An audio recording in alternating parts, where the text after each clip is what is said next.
నువ్వేం చేస్తావో నాకు తెలియదు చంబా. ఆ పిల్ల అరుంధతికి సాయం చేసిన వ్యక్తి ఎవరో నాకు తెలియాలి. నీ సొమ్మేం పోయింది మనోహరి. నీ పాటికి నువ్వు అది చెయ్యి ఇది చెయ్యి అంటావు. నేను మంత్రం వేసి చాలా రోజులైంది. ఇప్పుడు మళ్ళీ నేను పంచాగ్నుల మధ్య కూర్చుంటే తప్ప పట్టు సాధించలేను. నీకు అగ్ని మధ్యలో కూర్చున్నట్టుంది, నాకు ఆల్రెడీ అగ్నిలో తగులబడుతున్నట్టుంది. త్వరగా పంచోడు చంబా. సరే, నేను ఈ వృత్తం మధ్యలో కూర్చుంటాను, నువ్వు నిప్పు వెలిగించు. సరే.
ప్రచ్ఛన్న శక్తి ప్రత్యక్షయామి.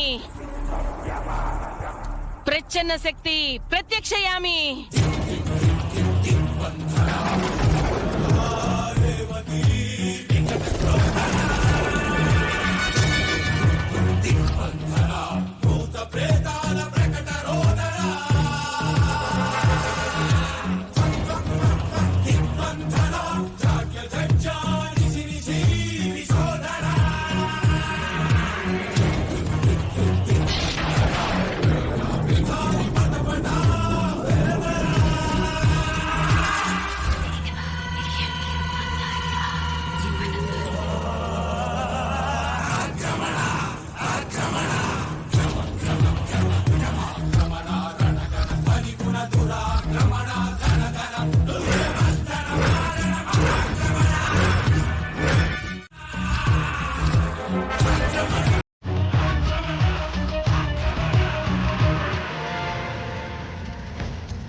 అగ్ని అగ్ని అగ్ని.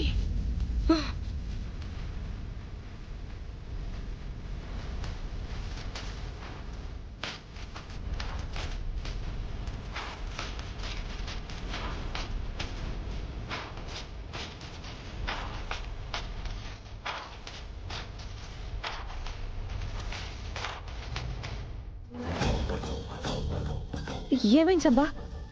ఆ శక్తి ఎవరో తెలిసిందా? అమ్ము అమ్మునా?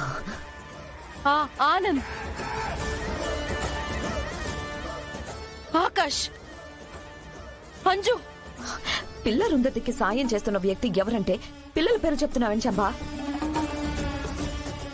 ఆ నలుగురు పిల్లల్లో ఒకరికి ఏవో శక్తులున్నాయి.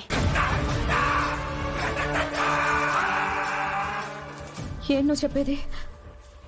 ఆ పిల్లలకి శక్తులు ఎలా వస్తాయి?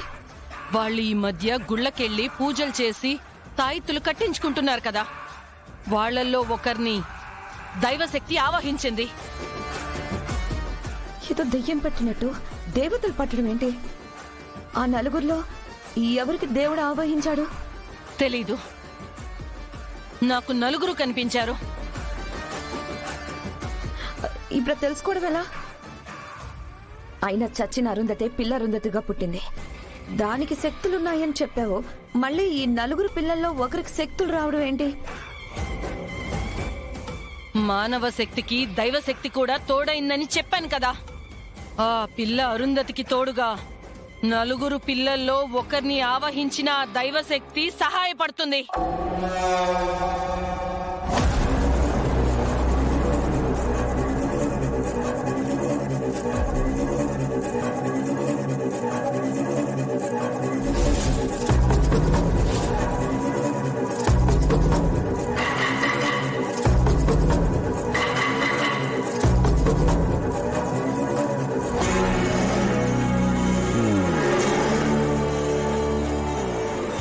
ఇది మంత్రదండం. ఆ నలుగురిలో ఎవరిలో దైవశక్తి ఉందో వాళ్ళని తాకినప్పుడు ఈ మంత్రదండంలో ఉన్న నాగబంధాలు మెరుస్తాయి.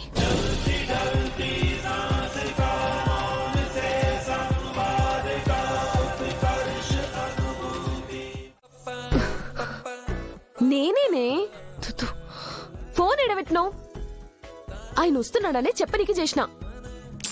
ఆయన రాకముందే వస్తారని బుజ్జమ్మ నాతో చెప్పింది. మరి రక్త సంబంధం అంటే ఏమనుకున్నావు? ఆ మాత్రం సిక్స్త్ సెన్స్ ఉంటదే.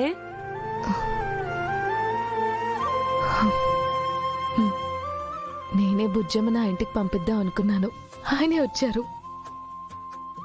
నాకు చాలా హ్యాపీగా ఉంది. నీకు హ్యాపీ డేస్ స్టార్ట్ అయిపోయినాయి బాగి.